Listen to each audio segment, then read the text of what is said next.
इटावा में एक दिल दहला देने वाली घटना सामने आई है।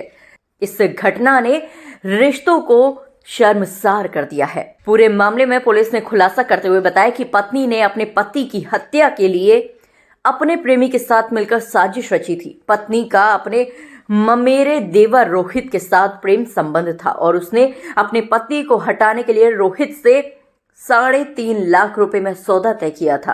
पुलिस ने बताया कि रोहित ने अपने सगे भाई राहुल के साथ मिलकर मनोज को शराब पिलवाई और फिर ईंट से कई बार मारकर उसकी हत्या कर दी। पुलिस ने रोहित, राहुल और मृतक की पत्नी को गिरफ्तार कर लिया है और उनके पास से एक पल्सर मोटरसाइकिल और घटना में प्रयोग की गई ईंट बरामद की गई है।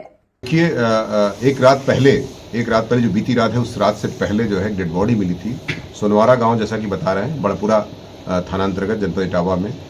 एक व्यक्ति लगभग 40 वर्ष की उसकी उम्र थी, उसकी डेड बॉडी मिली थी और प्रथम दृष्टया ऐसा लगता था कि एक्सीडेंट हुआ है और रोड के किनारे चूंकि बॉडी भी पड़ी हुई थी।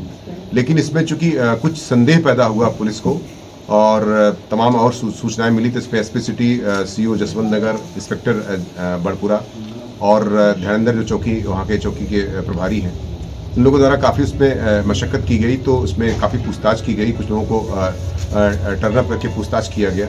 ये जानकारी मिली कि एक महिला है जो कि अपने ममेरे देवर के साथ उनके प्रेम संबंध चल रहे थे और पति से जो है कटु संबंध चल रहे थे। जो मनोज नाम का मृतक है, लगभग 40 साल का, उससे पत्नी की लगभग 16 साल पहले शादी हुई थी।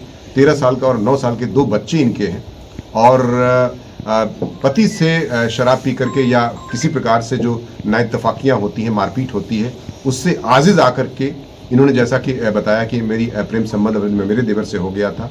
एक दिल थाना क्षेत्र के लोग दोनों रहने वाले हैं और इस प्रकार से इन्होंने फिर इसी दौरान अपने मेरे देवर के माध्यम से मरवाने का और पैसे की लालच देकर कि 3-3.5 लाख रुपए देंगे तुमको, इसको अपने रास्ते से हटवा दीजिए मनोज को।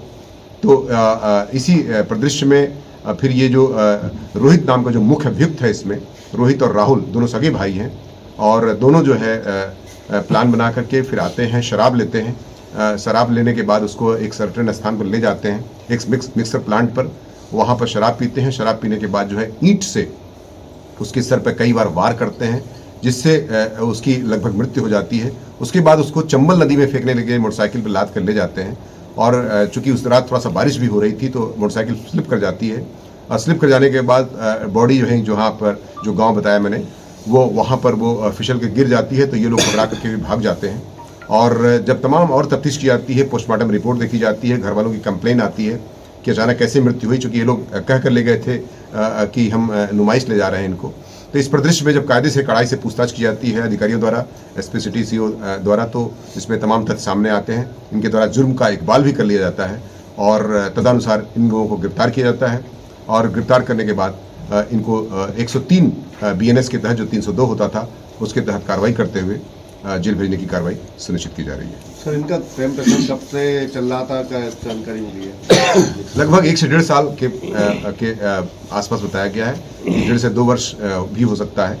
इसमें इनका प्रेम संबंध चल रहा था, जैसा कि उन्होंने बात पूछताछ से स्वीकार किया है और इसी षड्यंत्र के तहत इन्होंने इसमें महिला को 120B के तहत, जो पहले IPC हुआ करता था, उसके तहत आपराधिक षड्यंत्र के तहत जेल भेजा जा रहा है। बाकी 103 BNS के तहत जेल भेजने की कार्रवाई सुनिश्चित की जा रही है। ये 2 आरोपी थे, इन्होंने क्या कहानी इनके घर पर, मतलब मृतक के घर पर बताई थी, कैसे एक्सीडेंट हुआ, क्या कुछ बताया था? अब इन्होंने ये बताया था कि ये गायब हो गए हैं और किडनैपिंग तक की बात इसमें रची गई थी। यह भी संज्ञान में आया था कि किडनैपिंग का उन्होंने सूचना किया था कि मेरे भाई ही लगते थे, चूंकि बड़े भाई को किडनैप कर लिया है कुछ लोगों ने, मैंने देखा है। तो डिविएट करने के लिए या तथ्यों से छुपाने के लिए ये निश्चित तौर से इनके द्वारा ये कहानी रची गई थी, षड्यंत्र किया गया था। लेकिन जो कड़ाई से पूछताछ की जाती है, सारी कहानी, सच्चाई सामने आ गई।